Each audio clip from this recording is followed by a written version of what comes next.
Preamble of constitution के अंदर सबसे पहली बात कि प्रेम्बल ऑफ कॉन्स्टिट्यूशन हमने यूएस से लिया हुआ है, ठीक है। और सबसे पहले उन्होंने शुरू किया था। फिर जो ये प्रेम्बल है ये पंडित जवाहरलाल नेहरू ने जो है ये एक रिजोल्यूशन के फॉर्म में रखा था, उसे हमने यहाँ पे प्रेम्बल के रूप में अडॉप्ट किया हुआ है, ठीक है। अब हम पहले प्रेम्बल का टेक्स्ट देखते हैं। वहाँ पे लिखा हुआ है we the people of India, ठीक है। सोलेमनली रिजॉल्व टू द मतलब एक तरीके की state resolved to constitute India into a sovereign, socialist, secular, democratic republic, and to secure all its citizens justice, liberty, equality and fraternity। और फिर यहाँ पे डेट दी हुई है 26 नवंबर 1949, ठीक है। अब यहाँ पे आगे जो दिया हुआ है जस्टिस, लिबर्टी और इक्वालिटी, वो हम बाद में देखते क्या क्या दिया हुआ है उसका आगे का, ठीक है। देख लेते हैं। जस्टिस के साथ में दिया हुआ है यहाँ पे जस्टिस है इकोनॉमिकल, पॉलिटिकल और जो है यहाँ पे सोशल, ठीक है। लिबर्टी है 5 तरीके की, बिलीफ, फेथ, वर्शिप, थॉट और एक्सप्रेशन, इक्वालिटी, स्टेटस और अपॉर्चुनिटीज़ की। फेटर्निटी जो है यहाँ पे डिग्निटी ऑफ इंडिविजुअल को देखना है हमें, यूनिटी और इंटीग्रिटी ऑफ द नेशन को देखना है, ठीक है। तो जो पहला है we the people of India, वो सोर्स बता रहा है कि उस अथॉरिटी से कहाँ से मिलती है, सोर्स ऑफ अथॉरिटी। फिर दूसरा बता रहा है कि स्टेट कैसा है, फिर यहाँ पे ऑब्जेक्टिव्स क्या है, फिर यहाँ पे डेट क्या है, ठीक है।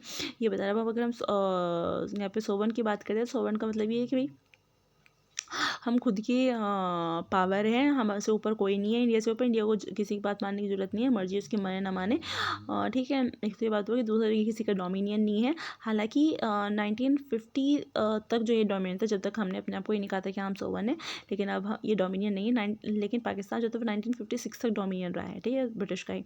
चलो भाई ठीक है। सोवन बात खत्म हो गई। वहाँ आते सोशलिस्ट पे। तो सोशलिस्ट जो इंडिया का है ना, वो थोड़ा अलग तरीके का है। वह सोशलिज्म जो है 2 तरीके का होता है। एक तो होता है डेमोक्रेटिक, एक होता है यहाँ पे और थोड़ा कम्युनल, ठीक है। तो ये जो ये फिर स्टेट सोशलिज्म, ठीक है। इसमें क्या होता है कि इसमें कोई प्राइवेट चीज़ होती नहीं है, लेकिन इंडिया के अंदर जो है वो मिक्स्ड तरीके का है सोशलिज्म है, ठीक है। तो वो डेमोक्रेटिक सोशलिज्म है, जिसमें का मेन मकसद ये है कि कोई गरीब ना रहे, पॉवर्टी ना रहे, ठीक है। इन सबको हटाने का मेन मकसद होता है इसका। तो उसके अलावा क्या होता है कि ये जो है गांधीज्म और मार्क्सिज्म का ब्लेंड है, जिसमें गांधीज्म आपको ज़्यादा देखने को मिल जाएगा। सेकुलर जो था ये पहले भी था, ठीक है। तो 1976 में इन्होंने लिखा था। तो 1973-4 में कहा दिया था सुप्रीम कोर्ट ने कि इसमें लिखा नहीं, लेकिन फिर भी जो है सेकुलर है। कैसे सेकुलर है? क्योंकि यहाँ पे जो है ये सभी धर्म इसके लिए बराबर होते हैं, किसी को भी कुछ कम ज़्यादा नहीं मानता है। तो दूसरी बात, तो एक तो बात ये हो गई। दूसरी बात क्या है कि ये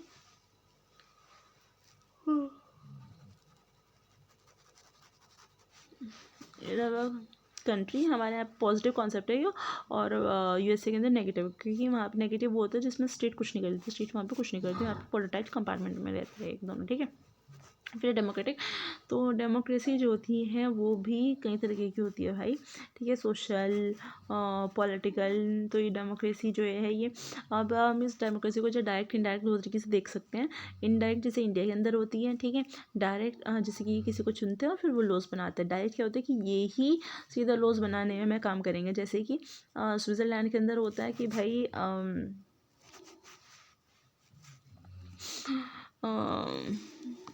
पीपल सुप्रीम वो अपने पावर को यूज़ करते हैं। 4 तरीके होते हैं इनडायरेक्ट के: रेफरेंडम, रिकॉल, प्लेबिसाइड और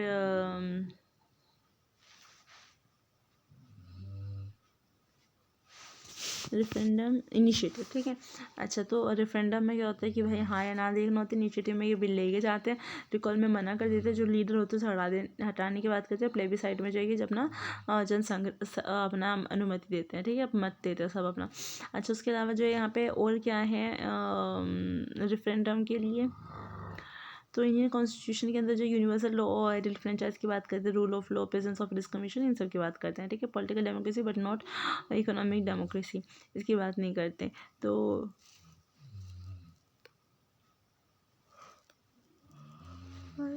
पॉलिटिकल डेमोक्रेसी है ना, बिल्कुल सोशल डेमोक्रेसी इसी के ऊपर टिकी हुई है। लेकिन एक बात क्या है कि ये 3 चीज़ों पे और टिका हुआ है: इक्वालिटी, लिबर्टी, फ्रेटर्निटी, ठीक है। फिर हम बात करते हैं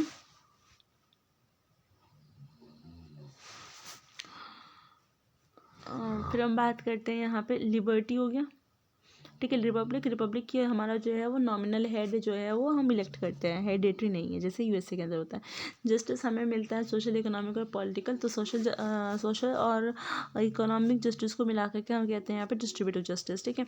अब पॉलिटिकल जस्टिस में क्या है कि इक्वल वोट राइट्स है, equal access to all political office और वॉइस ऑफ द गवर्नमेंट, ठीक है। उसके अलावा सोशल जस्टिस क्या होता है कि भाई यहाँ पे आपको कोई डिफ्रेंसिएशन ना हो, कास्ट, कलर, सो इसके बेस पे, it means absence of privileges being extend to an particular section.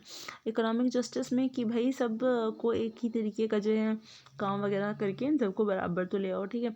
अच्छा, अब जो ये जस्टिस है ये हमने रशिया से लिया हुआ है, ठीक है। अच्छा, उसके अलावा क्या है यहाँ पे लिबर्टी जो मीन्स है उसका मतलब होता है absurd of the restrainment on the achievement of individual and at the same time provide opportunities for the development of individual personalities। अब लिबर्टी में क्या होता है मतलब अपनी छूट दे दी जाती है, भाई जो करना करो, लेकिन ये भी एक लिमिट तक ही हो सकता है, ठीक है। तो ये हमने फ्रेंच रेवोल्यूशन से लिया हुआ है। लिबर्टी हो गया, इक्वालिटी हो गया, फ्रीडम हो गया। इक्वालिटी मतलब हर तरीके की इक्वालिटी। पहले तो यहाँ पे स्टिच अपॉर्चुनिटी है, लेकिन यहाँ पे सिविक्स अपॉर्चुनिटीज़, सोशल अपॉर्चुनिटीज़ और जो यहाँ पे पॉलिटिकल अपॉर्चुनिटी सारी दी हुई है। सिविक्स में, पॉलिटिक्स में और इकोनॉमिक्स में। तो इकोनॉमिक्स में सिर्फ 36 है, बाकी पॉलिटिक्स में 22 26 है, और यहाँ पे 15 से लेकर के 8 तक है, ठीक है। फ्रेटर्निटी में क्या है कि brotherhood amongst all the descending religious, linguistic, region, sectional और डाइवर्सिटीज़। तो फ्रेटर्निटी को ये सब कुछ चाहिए होता है, ठीक है। तो फ्रेटर्निटी तो नहीं कर सकता भाई। अब क्या significance of the germ plasm. तो जर्म प्लाज्म का अगर हम सिग्निफिकेंस देखते तो वो क्या होता है,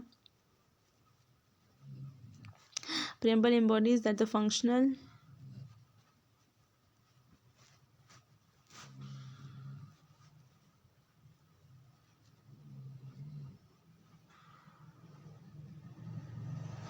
अच्छा, तो preamble is a part of the constitution है या नहीं है, तो इसके बारे में भाई बहुत सारे पहले बिरबारी ने मना कर दिया कि नहीं है, लेकिन हम इसकी हेल्प ले सकते हैं। फिर केशवचंद्र भारती केस ने कहा कि हाँ भाई है, इसका पार्ट बिल्कुल है। फिर LIC ऑफ इंडिया केस में भी कहा गया कि हाँ भाई है। फिर जो है केशवचंद्र भारती का इसने कहा कि हाँ ये इसका पार्ट भी, आप इसे अमेंड भी कर सकते हो, लेकिन बेसिक स्ट्रक्चर जो है वो चेंज नहीं होना चाहिए, ठीक है। और ये जो है प्रियम्बल जो नॉन जस्टिसिएबल है, और ये किसी से ना पावर लेता ना किसी को पावर देता है, ठीक है। दूसरी बात